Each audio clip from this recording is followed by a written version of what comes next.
Shalom, jemaat dikasih oleh Tuhan. Shalom. Nah, kita ucap syukur pada Tuhan ya. Hari ini cuaca cerah dan kita diberikan kesempatan untuk bisa beribadah pada hari ini. Amin ya.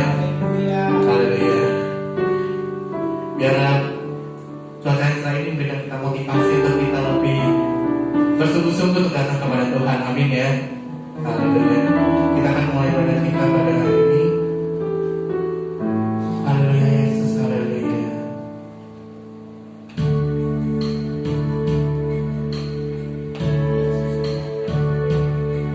Kita menaikkan satu pujian, Ya Roh Kudus.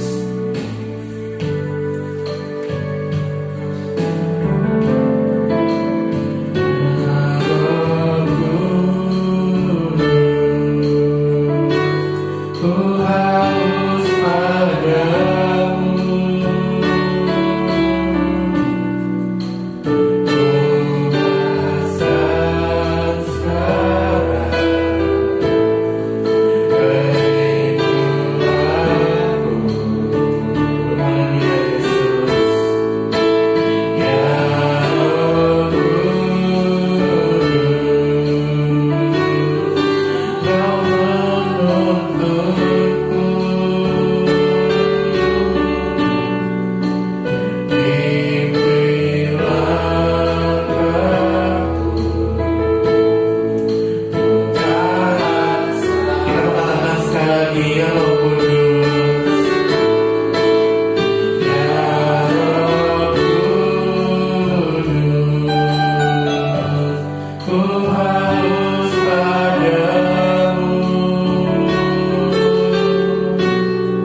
syukur Tuhan hanya bagi Engkau Tuhan.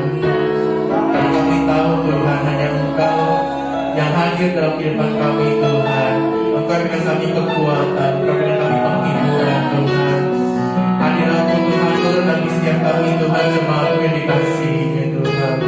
Dan pada hari ini Tuhan, pada ibadah hari ini Tuhan, kami percaya Tuhan, berkat-Mu Tuhan, hadirat-Mu turun bagi setiap kami Tuhan, jemaat-Mu Tuhan. Baik bagi jemaat-Mu yang ada di tempat ini maupun jemaat-Mu yang melihat ibadah ini secara online Tuhan. Kami percaya Tuhan, dalam ibadah kami pada hari ini Tuhan, hidup kami diperbaharui ya Tuhan, lewat pujian-Mu, lewat firman-Mu Tuhan. Dan kami percaya Tuhan, biarlah berkat-Mu Tuhan tidak hanya sampai di kami ya Tuhan, tapi kami rindu Tuhan, kuasa-Mu Tuhan, lawatan-Mu juga terjadi bagi orang-orang di sekitar kami Tuhan, khususnya yang belum mengenal Engkau Tuhan. Kami percaya itu Tuhan, bahwa kuasa-Mu Tuhan adalah kuasa yang begitu luar biasa dalam kehidupan kami Tuhan. Terima kasih Tuhan, terima kasih Yesus. Kami percaya Tuhan, ketika kami pulang dari ibadah ini Tuhan, kami tidak sama seperti kami datang Tuhan. Kami diperbaharui ya Tuhan, hidup kami diubahkan ya Tuhan, lewat Engkau ya Tuhan. Terima kasih Tuhan, terima kasih Yesus. Ini doa kami Tuhan di dalam nama Tuhan Yesus. Kami berdoa ucap syukur. Mari kami sama-sama katakan amin. Haleluya. Kita cek tangan Tuhan ya. Haleluya. Kita menaikkan satu pujian. Hai mari berhimpun.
Kita berserah dalam Tuhan, amin ya.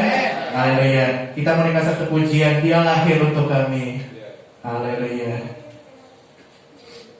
Haleluya.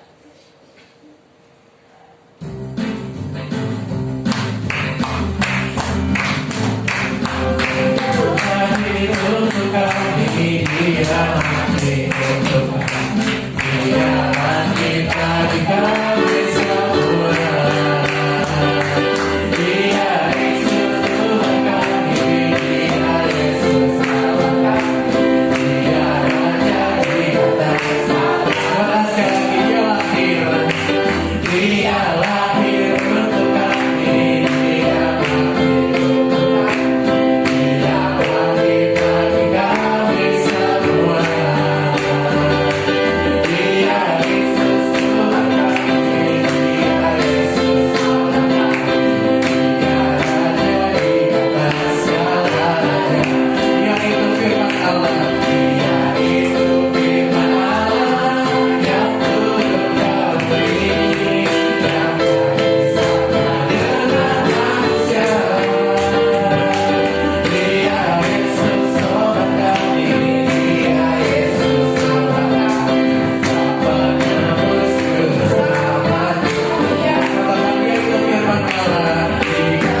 Haleluya.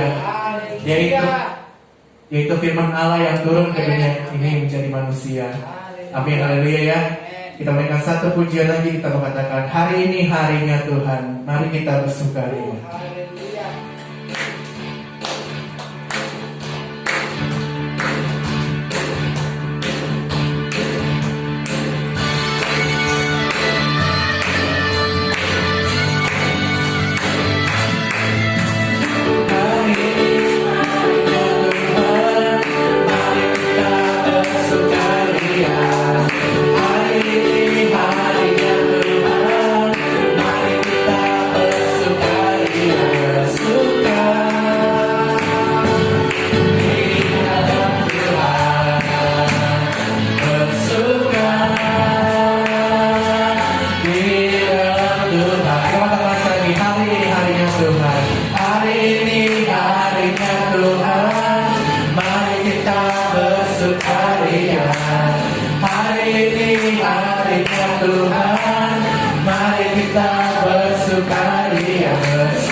Kita harus bersukaria di dalam Tuhan. Amin ya. Haleluya. Coba kita sekarang duduk.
berdoa kiranya tahun ini sungguh-sungguh Tuhan menjadi tahun berkat buat seluruh jemaat-Mu dan buat bangsa kami.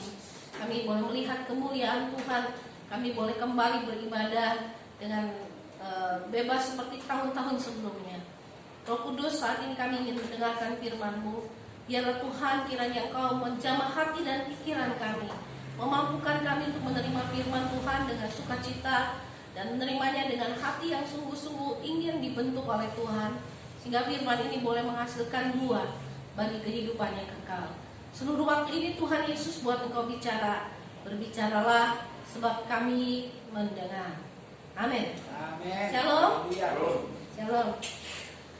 Pagi hari ini ya bertepatan dengan kita menyambut di bulan Desember, kan menyambut Natal terus ya. Mau bulan Desember, bahkan sampai bulan Januari ya ada.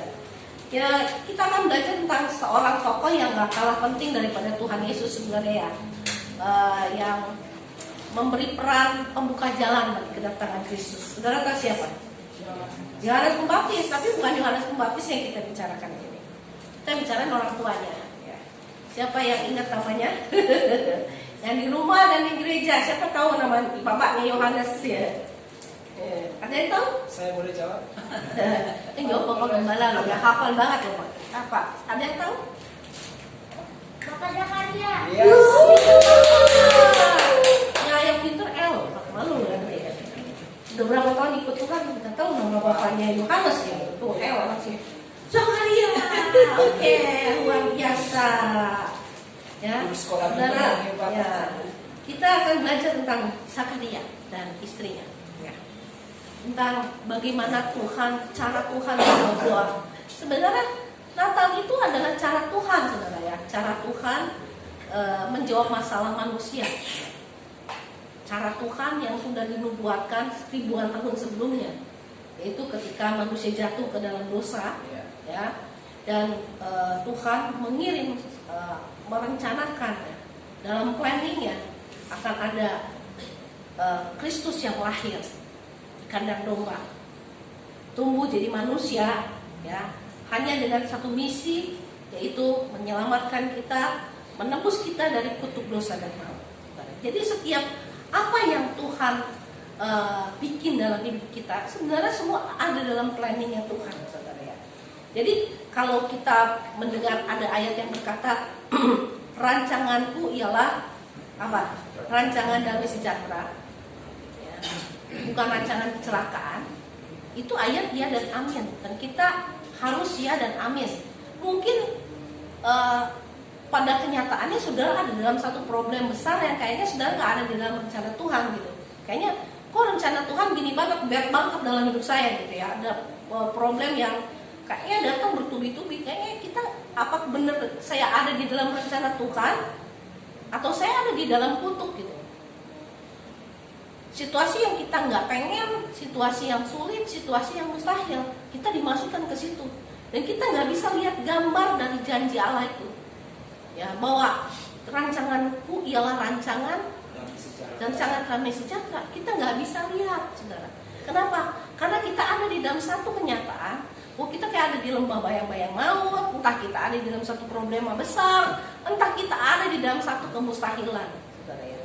Itu membuat kita tidak bisa melihat bahwa rancangan Tuhan itu ya benar, bagus. Rancangan damai sejahtera itu Tuhan berikan buat kita. Bukan rancangan kecelakaan. Hari ini kayaknya nasibku ngenes banget ya gitu. Tahun-tahun hidupku penuh dengan kesukaran. Itu barangkali karena Ayub pernah berkata seperti itu. Ya. Nah, ketika dia ngadapin bagaimana dia kena bara yang busuk, anaknya mati, istrinya bilang, "Lu udah jatuhan aja terus lu mati," ya. Kondisinya kena bara yang busuk. Semua sangat tidak nyaman buat Ayub sampai dia isinya penuh dengan keluh kesah. Apakah Ayub seorang yang jahat? Enggak. Tapi dia ngadepin situasi yang berat banget sampai orang pun menilai Ayub itu sahabat-sahabatnya, saudara ya. Mungkin sahabatnya juga, saya yakin yang namanya sahabat pasti enggak apa yang dibikin sama sahabatnya, betul ya? Pasti sahabatnya Ayub itu tahu apa yang Ayub buat selama dia hidup. Ayub itu seorang yang murah hati, memperhatikan janda-janda, orang miskin ya. Dan dia selalu memberikan persembahan korban loh untuk anak-anaknya, bahkan bukan hanya untuk dirinya. Tetapi kenapa yang buruk yang datang sama dia? Lalu nasihat dari teman-temannya ketika datang itu bukan menghibur, tapi mulai menghakimi Ayub. Situasi yang sangat buruk yang terjadi. Kita dalam situasi itu, seorang Ayub pun tidak bisa melihat rencana Tuhan yang baik dalam hidupnya. Karena yang dia rasakan hari itu berat banget. Betul nggak, saudara? Ya, saya yakin semua saudara hafal ayat yang rancanganku ialah rancangan damai sejahtera, bukan rancangan kecelakaan. Rancangan hari depan yang penuh harapan. Betul nggak? Ya. Semua kita udah baca itu hafal ya. Tapi waktu situasi yang buruk terjadi dalam hidup kita, ayat itu kena sama kita. Kayaknya enggak ya. Kita nggak ngelihatnya saudara, karena kita lihat hari ini keburaman situasi hidup kita. Nah, kita akan baca tentang Zakaria. Situasi kayak apa sih yang dihadapi Zakaria? Ayat 5 saudara, Lukas 1 ayat 5 dan seterusnya. Kita akan baca ya saudara. Udah ketemu? Udah. Lukas 1 ayat 5 dan seterusnya. Oke ya. Saya baca yang ganjil, ibu bapak saudara sekalian baca yang genap. Pemberitahuan tentang kelahiran Yohanes Pembaptis pada zaman Herodes Raja Yudea adalah seorang imam yang bernama Zakaria dari rombongan Abia. Istrinya juga berasal dari keturunan Harun, namanya Elisabet.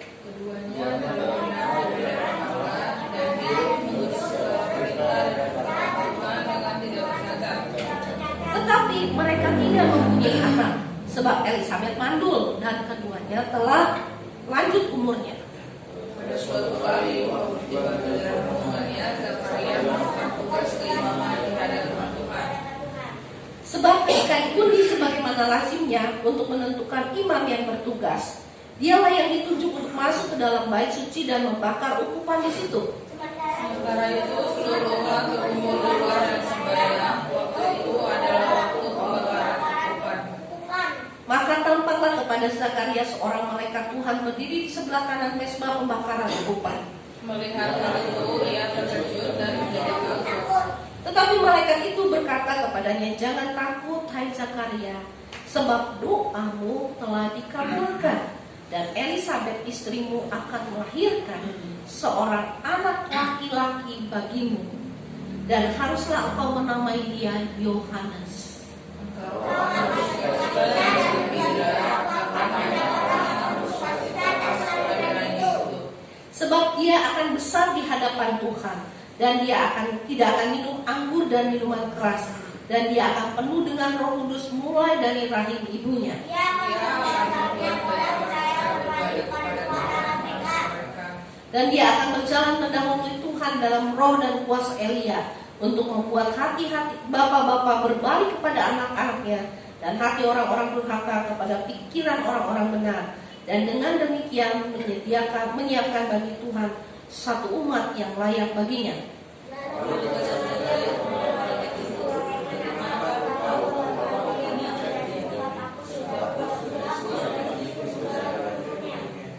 Jawab malaikat itu kepadanya, "Akulah Gabriel yang melayani Allah, dan aku telah diutus untuk berbicara dengan engkau dan untuk menyampaikan kabar baik ini kepadamu." Sesungguhnya engkau akan menjadi bisu dan tidak dapat berkata-kata sampai pada hari di mana semuanya ini terjadi, karena kau tidak percaya akan perkataan itu yang akan nyata kebenarannya pada waktunya. Ya, saudara, nih, kalau kita baca di sini, kita temuin ya, pertama profilnya Zakaria dulu. Ya. Zakaria itu seorang imam, betul ya? Imam besar loh. Dan kedua, istrinya itu Elisabet, keturunan ya kan? Harun itu juga keturunan imam-imam ya, imam Lewi ya, imam. Nah, saudara dua-duanya keturunan imam. Dan yang paling penting bukan keturunannya. Kalau kita jadi orang Kristen, jangan jadi keturunan orang Kristen ya. KTP-nya pasti Kristen, betul nggak? Tapi kita harus jadi orang Kristen yang lahir baru, betul ya? Harus lahir baru. Nah, kalau kita baca di sini, Zakaria sama Elisabet itu bukan sekedar keturunan imam gitu ya, gitu. Tapi mereka memang benar-benar berdua-dua ini adalah orang yang hidupnya apa? Benar, kata firman Tuhan ya. Benar, tidak bercacat dalam melakukan ketetapan-ketetapan Tuhan. Betul nggak? Ya, dua-duanya loh. Ya, hukum Taurat itu dilakukan dengan sangat baik oleh keduanya. Nggak ada cacat. Itu yang pertama ya. Jadi kalau saudara lahir di orang Kristen, lahir dari keluarga Kristen, atau bukan dari keluarga Kristen, baiklah hidup kita itu melakukan kehendak Tuhan dengan tidak bercacat. Artinya kita terus bangun iman kita, bertumbuh setiap hari menjadi semakin seperti Kristus. Itu sangat penting, saudara. Nah sekarang problemnya, sekalipun Zakaria itu orang benar, betul ya, melayani Tuhan, dan sekalipun Elisabet adalah orang benar yang mentaati Tuhan dengan sepenuh hatinya, tapi ada doa yang bertahun-tahun mereka naikkan kepada Tuhan yang gak dijawab, betul nggak? Gak dijawab ya, betul ya. Sampai pada satu titik dalam kehidupan mereka, mereka menganggap itu semua udahlah mustahil. Kenapa kita bisa definisikan mereka mengatakan itu sudah mustahil? Nah, ini momennya. Ketika itu, katanya, ketika dia dipilih, diundi, dibuang undi, dialah yang menjadi imam besar yang akan masuk ke ruang Maha Kudus. Betul ya? Dia masuk ke ruang Maha Kudus, benar dia masuk ke ruang Maha Kudus. Lalu disitulah Tuhan menyatakan dirinya melalui malaikat yang bernama Gabriel untuk berbicara, memberi pesan Tuhan kepada Zakaria, saudara, bahwa dia akan memiliki seorang anak. Kalau saudara baca baik-baik di sini, kita menemukan bahwa tema doa yang paling utama yang sering dinaikkan oleh Zakaria adalah apa? Dia punya anak. Dan dikatakan oleh firman Tuhan, Elisabet itu mandul. Catat ya, kalau itu dianggap penyakit, itu penyakit barangkali ya. Nah, kalau mungkin kita bilang kita punya penyakit yang menurut orang mustahil, itu ada di dalam tubuh kita. Mustahil sembuh, mustahil. Mustahil itu momok yang paling mengerikan bagi siapapun. Buat saya juga, karena namanya mustahil ya, betul gak ya? Mustahil. Jadi kita harus memandangnya bukan dari sisi pandang dunia. Kalau dari sisi pandang manusia, kita akan setuju bahwa itu mustahil. Tapi orang Kristen itu, anak-anak Tuhan itu harus memandang dalam perspektifnya Tuhan. Betul ya? Caranya Tuhan, kemampuan Tuhan. Kalau kita pandang pakai perspektif kita, maka kita akan sepakat dengan apa yang didefinisikan dokter, didefinisikan siapapun, bahwa ini mustahil. Nah, sekarang kita harus memandang pakai perspektifnya Tuhan, gitu ya. Pakai perspektifnya Tuhan bagi kita baca Alkitab mengatakan bahwa bagi Tuhan tidak ada yang mustahil. Nah, ternyata melewati waktu pujian yang panjang, waktu doa yang bertahun-tahun dilakukan Elisabet dan Zakaria itu membuat mereka ada di satu titik yang namanya pesimis. Ya udahlah, wis tuwe. Ya udah tua, nggak mungkin lagi. Memang Tuhan nggak mau ngasih anak. Betul ya? Nah, jadi ketika Tuhan bicara di fase kemustahilan itu dalam hidupnya terjadi, Tuhan bicara, dia ketawa. Itu sama kayak siapa? Sarah ketawa. Lagi dibilang kamu akan mengandung tahun depan akan punya anak, dia ketawa. Kenapa? Karena wis tuwir. Ya udah nggak punya, udah mandul, nggak bisa, udah nggak menstruasi lagi. Jelas aja ketawa pasti gitu kan ya. Nggak percaya. Sampai Zakaria bilang, mana mungkin? Ya, istriku mandul. Kita dua-duanya udah tua, bentar lagi masuk yang lahat. Nggak mungkin kan? Dia bilang gitu, mana mungkin kami sudah tua. Betul ya? Nggak mungkin. Dan yang diajak ngobrol dan bilang tidak mungkin itu siapa yang diajak ngobrol sama Zakaria? Malaikat Tuhan. Saya bilang loh sama saudara semua, saya dan orang-orang hamba-hamba Tuhan pun yang sesaleh apapun yang pernah ngalamin mujizat Tuhan, bisa loh dalam ada kondisi di mana kita merasa pesimis nggak mungkin. Seperti Zakaria bisa terjadi, Ustaz. Pernah ngalamin kuasa Tuhan bekerja, tapi ada satu kondisi lagi dalam hidup kita ketika kita dibentokkan kepada satu kenyataan yang bikin kita lelah, kita akan bilang apakah mungkin buat saya? Betul nggak saudara? Kalau kita nanti bertahun-tahun capek nggak? Capek loh saudara, capek loh. Sampai kita bisa berhenti loh berharap. Kita bisa berhenti loh berharap. Kita jadi pesimis dan kita bilang ya udah, gitu. Nasib gua kali gitu ya, betul nggak? Tapi yang luar biasa saudara, pada saat kondisi di mana Elia jadi imam besar dan dia udah masuk di fase di mana dia berpikir udahlah memang udah nggak mungkin punya anak, ya gitu kan? Betul ya, nggak mungkin punya anak. Pedang itu pokok doa yang selalu dia naikkan terus kepada Tuhan. Dan pada saat itulah malaikat Tuhan bicara. Ketika apa? Ketika semuanya mustahil. Bilang sama kiri kanan saudara, ketika keadaanmu mustahil, bagi Tuhan gak ada yang mustahil.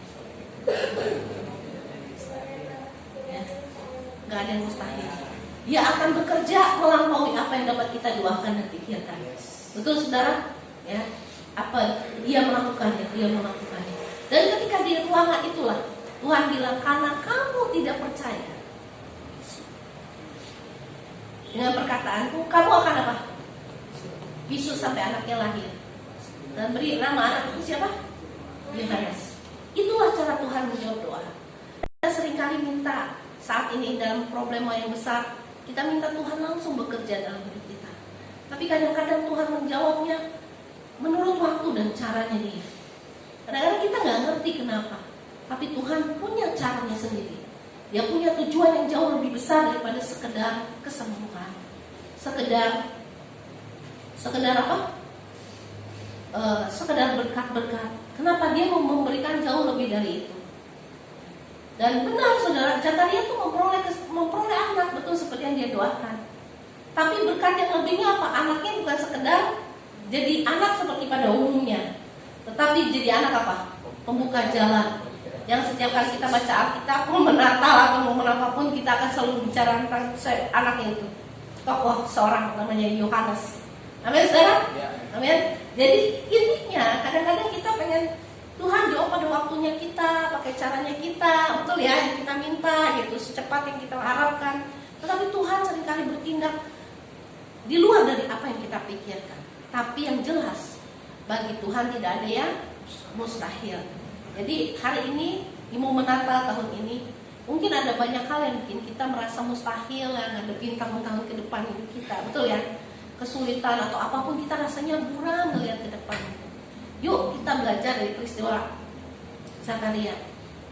Kita pandang kepada Tuhan yang sanggup melakukan jauh lebih banyak, jauh lebih besar dari apa yang kita doakan dan minta. Bukankah Tuhan bilang, mintalah apa saja kepadaku di dalam namaku, maka aku akan melakukannya bagimu. Jadi saudaraku, pegang baik-baik firman Tuhan. Kalau saudara pegang perkataan orang, prediksi-prediksi orang, saudara akan cemas luar biasa. Betul nggak? Betul nggak? Ya kan? Ya akan cemas dengan situasi dunia ini, situasi hidup kita. Akan ada ketakutan yang makin kumulatif ya, makin numpuk. Akhirnya kita banyak orang di tahun-tahun ini yang stres berat ya, karena khawatir tentang banyak hal. Tetapi yuk mulai sekarang pandang kepada Dia, saudara ya. Arahkan hati kita, pikiran kita kepada Dia, Sang Juru Selamat yang telah mati, bangkit kembali dan mengalahkan maut.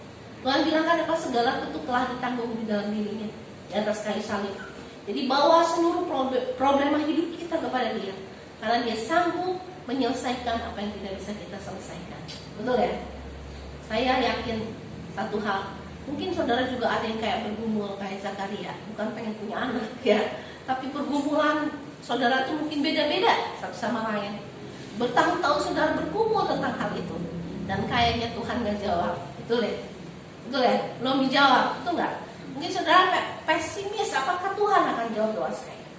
Tetaplah percaya, karena dikatakan Zakaria dan Elisabeth, orang yang benar-benar lahir dari keluarga imam, orang-orang yang benar-benar hidupnya juga diberikan untuk Tuhan, orang yang hidupnya taat dengan Tuhan dengan sungguh-sungguh, itu ngadepin juga ujian iman dalam hidup mereka. Kandungannya ditutup juga sama Tuhan Elisabeth, betul ya, mandul. Tetapi ketika Tuhan punya eventnya sendiri, punya waktunya sendiri, punya rencananya sendiri, anak yang lama didoakan itu justru menjadi bagian dari rencana Tuhan yang luar biasa. Bagian yang tidak akan pernah dihapus dalam sejarah kekristenan dan sejarah dunia ini, yang namanya Yohanes Pembaptis. Amin saudara. Kadang-kadang dia menunda sesuatu bukan karena dia tidak mengasihi kita. Dia menunda segala sesuatu yang kita minta karena dia punya planning besar untuk hidup kita. Kita harus pegang bahwa rencana Tuhan itu rencana yang baik buat hidup kita. Amin saudara. Bilang kiri kanan, Tuhan punya rencana yang baik atas hidupmu. Jangan pesimis. Jangan pesimis, jangan. Karena memang benar kita tiap hari bisa khawatir. Halo? Betul nggak? Mama Dani suka khawatir nggak? Iya, Pak Aparo suka khawatir nggak? Ya, Rocky khawatir nggak? Orang apalagi Rocky kerjanya kayak gitu ya, banyak kekhawatiran yang mutasi ya. Semua orang kita banyak pemikirannya sendiri ya. Gimana nanti gini, gimana nanti gitu, betul nggak? Itu kekhawatiran tuh numpuk. Nah, kalau ada lagi masalah yang berat dalam hidup kita tambah tuh, betul nggak? Pikiran, kegelisahan, susah tidur dan segala macam gitu ya. Itu bisa melanda hidup kita.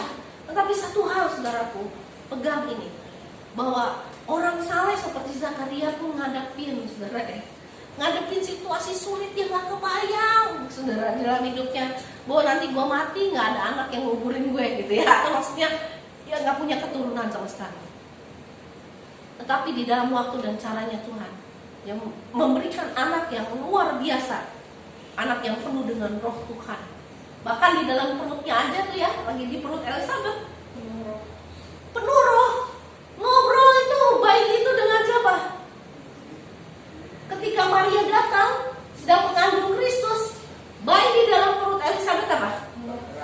Bereaksi. Wah, dahsyat ya. Dahsyat ya saudara.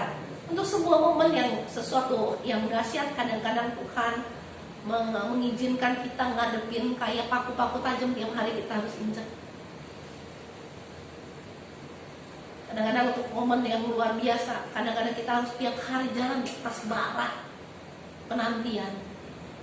Tetapi Tuhan Allah yang setia itu tidak akan pernah ingkar janji. Pegang firman Tuhan. Walaupun kadang-kadang kita mungkin harus nangis untuk menantikan Tuhan menggenapi janjinya. Pegang janji Tuhan, karena Dia Allah yang setia. Jangan pernah saudara, yang tidak pernah yang berubah setia itu bukan Tuhan. Seringkali kita yang berubah setia, betul. Karena banyak hal yang kita ragukan, banyak hal yang mencemaskan kita, yang membuat kita bimbang kayak Zakaria. Zakaria bimbang masih tetap dalam hubungannya dengan Tuhan ya. Bagaimana kalau kita bimbang dan kita ninggalin Tuhan? Kita nggak akan lihat apapun kemuliaan Tuhan. Stay di dalam Tuhan, tetap di dalam Tuhan. Nantikan Dia sampai Tuhan melakukan bagiannya buat kita. Amin. Ya, bilang tahun ini, akhir tahun ini adalah awal yang baru untuk melihat janji Tuhan digenapi. Amin, saudara. Ya. Ini akhir tahun yang membuat kita melihat penantian kita terjadi. Amin. Amin. Mari kita bangkit berdiri, kita mau berdoa.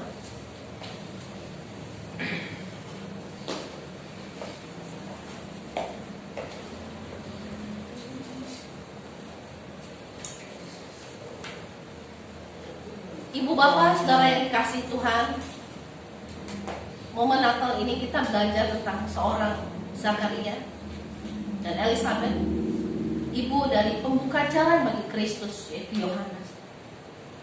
Mereka dua orang saleh yang sama dengan saya dan saudara, punya pergumulannya sendiri dalam hidup. Mereka ngadapin Elizabeth mandul bukan karena mereka seorang jahat dan dikutuk Tuhan. Sampai pada hari tua mereka di dalam kesalehan dan iman yang dalam kepada Tuhan. Toh mereka tidak melihat Tuhan menjawab doa yang sepanjang umur mereka naikkan di hadapan Tuhan. Sampai ketika segala sesuatu harapan itu mulai pupus.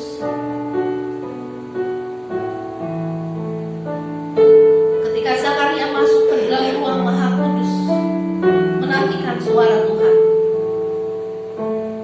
Di situ Tuhan bicara kepada dia bahwa Elizabeth istrinya akan mengandung dan memiliki seorang anak yang diberi nama Yohanes. Saudaraku, perlu dalam hidup kita, di tengah kesulitan yang berat, di tengah kemustahilan, masuklah ke ruang Maha Kudus Tuhan. Saudara, saya tidak lagi seperti zaman dulu, hanya orang-orang khusus yang bisa diundi untuk masuk ke dalam ruang Maha Kudus.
apapun Tuhan saat ini yang dihadapi oleh jemaat, entah kesakitan yang mustahil seperti yang untuk disembuhkan. Saat ini kami memegang bukan apa yang dikatakan dokter, apa yang dikatakan manusia, tapi kami memegang apa yang dikatakan oleh Tuhan kepada kami, bahwa Tuhan Engkau adalah tabib yang telah menyembuhkan kami. Di dalam nama Yesus oleh bilur-bilur Tuhan kami telah disembuhkan. Haleluya, sempurna oleh kuasa darah Tuhan. Haleluya, sempurna oleh kuasa darah Tuhan. Sempurna oleh kuasa darah Tuhan. Kalau saat ini Tuhan ada masalah yang berat, yang sepertinya tidak ada jalan keluar, bagi Tuhan tidak ada yang mustahil. Bagi Tuhan tidak ada yang mustahil. Bagi Tuhan tidak ada yang sukar. Haleluya, haleluya. Tuhan Engkau sanggup. Engkau sanggup. Terima kasih Tuhan. Terima kasih. Ajari kami untuk masuk ke dalam ruang Maha Kudus, menghampiri tata hati kami, untuk menerima kasih karunia Tuhan. Ajari kami masuk ke ruang Maha Kudus Tuhan.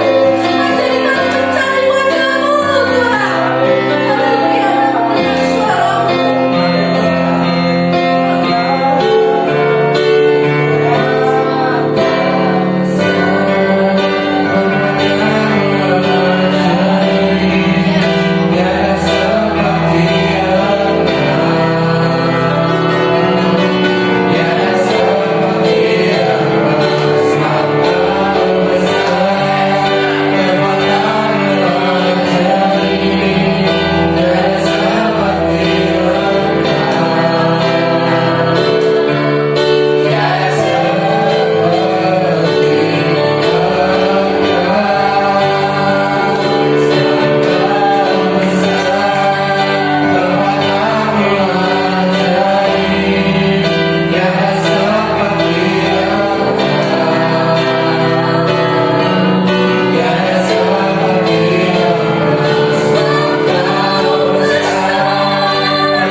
Haleluya.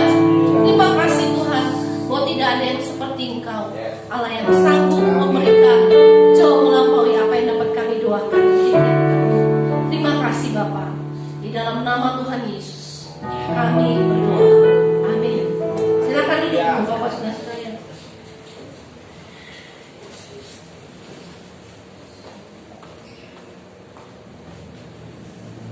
Haleluya. Terima kasih kepada Ibu Gembala atas firman hari ini. Kita percaya kita semua diberkati, amin ya. Haleluya. Kita akan berikan persembahan. Kita bersatu di dalam doa. Bapa yang berada di surga, kami sembah di nama Tuhan Yesus. Kami ucap syukur dan terima kasih atas kenyataanmu, kasih setiamu sampai pada hari ini Tuhan. Terima kasih pada hari ini. Kami bersyukur Tuhan, kami bisa diberikan kesempatan untuk bisa beribadah pada hari ini Tuhan. Baik kami yang beribadah di tempat ini maupun yang beribadah secara online di rumah Tuhan. Kami percaya Tuhan bahwa penyertaan-Mu ada bagi setiap kami ya Tuhan. Terima kasih Tuhan. Kami juga sedang firman-Mu yang disampaikan oleh hamba-Mu Tuhan. Biarlah firman-Mu jadi kekuatan bagi kami Tuhan, jadi penghiburan bagi kami Tuhan, dimanapun kami berada Tuhan. Kami percaya Tuhan bahwa hanya Engkau yang sanggup mewujudkan segala sesuatu yang terjadi di dalam kehidupan kami ya Tuhan. Terima kasih Tuhan. Sudah kami memberikan persembahan. Setelah setiap persembahan yang diberikan pada hari ini Tuhan akan dapat dipakai untuk kemuliaan-Mu Tuhan di tempat ini. Terima kasih Tuhan. Terima kasih Yesus. Ini doa kami Tuhan. Amin. Kita berikan satu pujian lain-lain bagi Tuhan.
Ya, saya sengaja langsung ambil hari karena saya ingin sampaikan pengumuman saudara.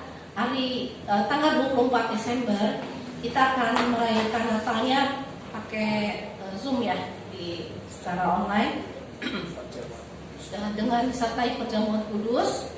Lalu pada tanggal 26-nya kita akan ibadah seperti biasa pada hari Minggu. Dan di situ akan ada pembagian bingkisan Natal ya, saudara ya, berupa sembako pada tanggal 26. Jadi semua jemaat, saya berharap yang mengikuti ibadah ini secara online untuk mengetahui juga bahwa pada tanggal 26 itulah akan ada pembagian sembako ya di gereja. Saya berharap semua bisa datang untuk ngambil supaya nggak ada yang bersisa di gereja ya, itu karena supaya barang-barang itu tetap dalam kondisi yang baik ya. Saya khawatirnya nanti ada tikus ya gitu ya, tahu-tahu dibolong-bolongin kan jadi bingung gitu. Jadi saya berharap tanggal 26 jemaat bisa datang sekalian ngambil sembakonya. Tuhan memberkati. Selamat hari Minggu, selamat Natal. Tuhan berkati saudara semua. Jangan lupa ibadah, nanti linknya dikirim buat tanggal 24. Kita mau tutup ibadah kita dengan doa. Kita bangkit berdiri saudara. Bapa yang baik, kami berdoa hari ini buat bangsa dan negara kami yang kami cintai. Tuhan, Shalom Tuhan kiranya turun di negeri ini. Kekuatan hikmat yang daripada Tuhan turun di atas pemerintahan bangsa ini untuk menangani setiap problem yang ada yang muncul di tengah masyarakat. Dan kami berdoa kiranya hikmat Tuhan penuh di atas Pak Jokowi dan seluruh kabinetnya. Kami berdoa buat wakil-wakil rakyat supaya sungguh-sungguh mereka mewakili pikiran yang waras, mewakili hal-hal yang benar, yang punya nilai-nilai kebangsaan, kebersamaan, yang membangun Indonesia secara utuh, bukan berdasarkan agama tertentu. Dan Tuhan memberikan kepada wakil-wakil rakyat ini rasa takut akan Tuhan.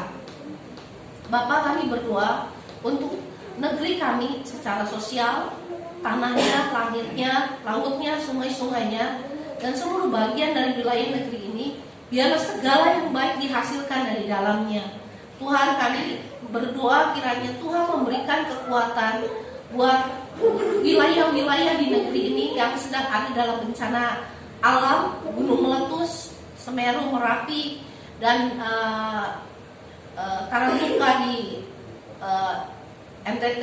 Tuhan, kami berdoa kiranya Tuhan memberi kekuatan kepada saudara-saudara kami yang dilanda oleh bencana gempa, bumi, gunung meletus, banjir yang besar yang sedang melanda negeri ini, bahkan di dunia ini. Tuhan, kami tahu bahwa kesudahan segala sesuatu semakin dekat. Ajari kami untuk hidup benar, hidup saleh, hidup takut akan Tuhan. Dan kami berdoa kiranya kekuatan, penghiburan yang daripada Tuhan melimpah di atas setiap orang yang mengalami kesukaran dan tertimpa kehilangan rumah, bencana alam yang luar biasa. Bahkan kami teringat Tuhan untuk beberapa bagian dari wilayah Amerika yang saat ini sedang dilanda oleh topan yang begitu besar, yang menghancurkan daerah mereka dengan sangat luar biasa. Tuhan Yesus memberi kekuatan kepada mereka semua yang kehilangan keluarga, yang kehilangan tempat tinggal. Tuhan, biarlah kiranya tangan Tuhan yang memberkati, menghiburkan mereka. Tuhan Yesus, kami berdoa sekali lagi, datanglah kerajaan-Mu, jadilah kehendak-Mu di atas negeri kami, di atas bangsa-bangsa di dunia. Biarlah pada hari-hari ini seluruh umat manusia boleh datang bertelut di bawah kaki dan mengakui bahwa Engkau adalah Yesus Tuhan, Juru Selamat, tempat pengharapan kami. Terima kasih Bapa. Sebentar lagi Tuhan, kami juga akan pulang meninggalkan tempat ini dan menyelesaikan ibadah ini. Biarlah shalom Tuhan turun di tengah jemaat-Mu, turun di tengah jemaat yang mengikuti ibadah ini juga secara online. Kekuatan dan berkat yang terbaik ada di atas hidup mereka, atas rumah tangga mereka, atas pekerjaan mereka, atas studi mereka. Dan biarlah nama Tuhan dipermuliakan dari saat ini sampai selama-lamanya. Sidang jemaat, mari angkat tangan saudara kepada Tuhan. Kekasih Tuhan, cahaya wajah Tuhan menyinari kita. Tangan yang baik ada di atas hidup kita. Karena itu terimalah berkat dari Allah Bapa, kasih sayang dari Tuhan Yesus, pimpinan dan penyertaan dari Roh Kudus, menuntun langkah kita sampai Maranatha, Tuhan Yesus kembali. Amin.